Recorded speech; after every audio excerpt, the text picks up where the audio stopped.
Hello बच्चों, आइए इस प्रश्न को देखते हैं।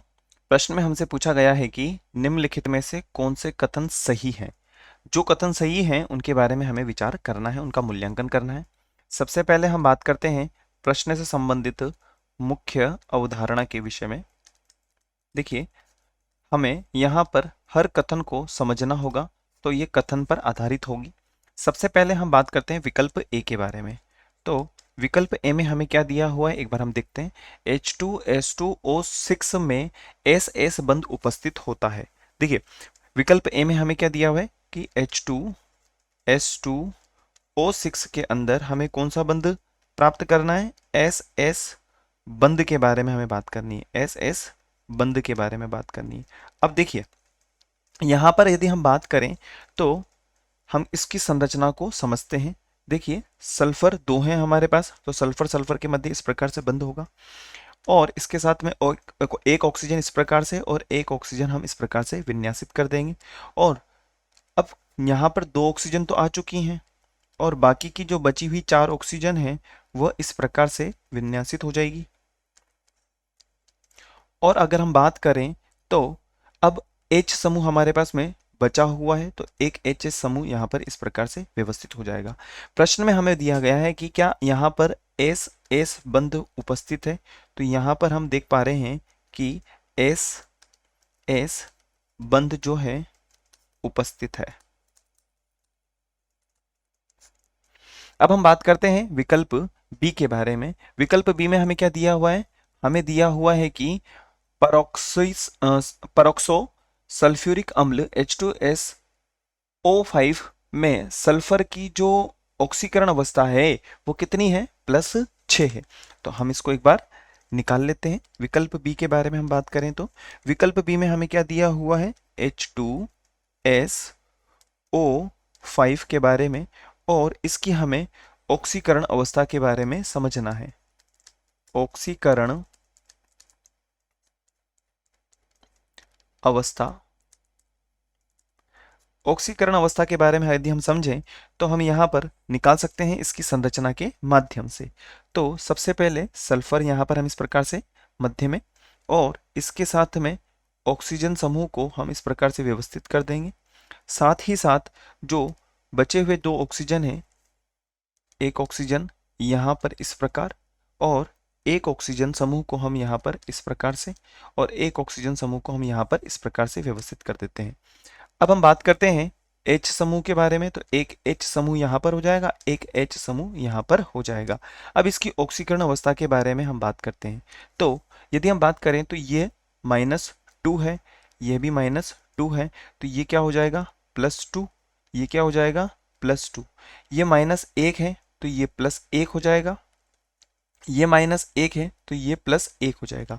अब हम बात करते हैं सल्फर के लिए जो इसकी ऑक्सीकरण अवस्था है, तो +2 +2 +1 और +1, तो कितनी निकल करके आ रही है, +6। अर्थात हम कह सकते हैं कि जो इसकी ऑक्सीकरण अवस्था है वो +6 ही है।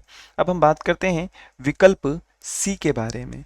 तो विकल्प सी में हमें क्या दिया हुआ है, एक बार देख लेते हैं। हाबर विधि है और NH3 बनाया जा रहा है Al2O3 तथा K2O के साथ आयरन चूर्ण का उपयोग उत्प्रेरक के रूप में किया जाता है। तो देखिए, अगर हम बात करें तो हाबर विधि में N2 की जो अभिक्रिया होती है वह H2 के साथ में करवाई जाती है, 3H2 के साथ में, जिससे हमें NH3 प्राप्त होता है, NH3 प्राप्त होता है। और यहाँ पर जो उत्प्रेरक के रूप में हम काम में लेते हैं, हमें दिया हुआ है आयरन, और मोलिब्डेनम को हम जो है किस रूप में कार्य करते हैं, उत्प्रेरक के रूप में कार्य करते हैं। और साथ ही साथ हमें दिया गया है Al2O3 K2O के बारे में। तो हम यहाँ पे लिख लेते हैं Al2O3 व K2O जो कार्य करता है वो पृष्ठ को बढ़ाने का, या हम एक तरीके से कह सकते हैं पृष्ठ के क्षेत्रफल को बढ़ाने का कार्य करता है, ताकि अभिक्रिया अभिक्रिया जल्द हो। तो यहाँ पर उत्प्रेरक के रूप में आयरन के साथ साथ यदि हम बात करें तो यहाँ पर मोलिब्डेनम का भी उपयोग किया जाता है, अर्थात विकल्प सी भी हमारा क्या हो जाएगा, गलत हो जाएगा, असत्य हो जाएगा। अब हम बात करते हैं विकल्प डी के बारे में। तो विकल्प डी हमें क्या दिया हुआ है, विकल्प डी हमें दिया हुआ है, एक बार देख लेते हैं। SO2 में उत्प्रेरकी ऑक्सीकरण के द्वारा SO3 के विरचन में एंथैल्पी में धनात्मक परिवर्तन होते हैं। तो हम यहाँ पर लिखते हैं, जब SO2 की यदि हम बात करें तो इसमें जब SO3 ऑक्सीकरण की यदि हम बात करें, ऑक्सीकरण द्वारा SO3 की यदि हम बात करते हैं के विरचन में धनात्मक परिवर्तन नहीं होते हैं, यह एक तरीके से ऋणात्मक परिवर्तन होते हैं। क्या होते हैं, ऋणात्मक परिवर्तन होते हैं, क्योंकि यह एक तरीके से हम कह सकते हैं कि ऊष्माक्षेपी अभिक्रिया होती है, अर्थात हम कह सकते हैं कि विकल्प डी भी हमारा क्या हो जाएगा, गलत हो जाएगा। तो हम यहां पर लिख सकते हैं कि विकल्प ए एवं बी क्या है, सत्य कथन है या सही कथन है। और प्रश्न में हमसे पूछा गया है कि अतः हम कह सकते हैं कि विकल्प ए और बी जो हैं हमारे प्रश्न की मुख्य अवधारणा की पूर्ण रूप से अनुपालना कर रहे हैं, अर्थात विकल्प ए और बी सत्य होंगे, और यही हमसे प्रश्न में पूछा गया है। आशा है आप इसे अच्छी तरह समझ गए होंगे। धन्यवाद।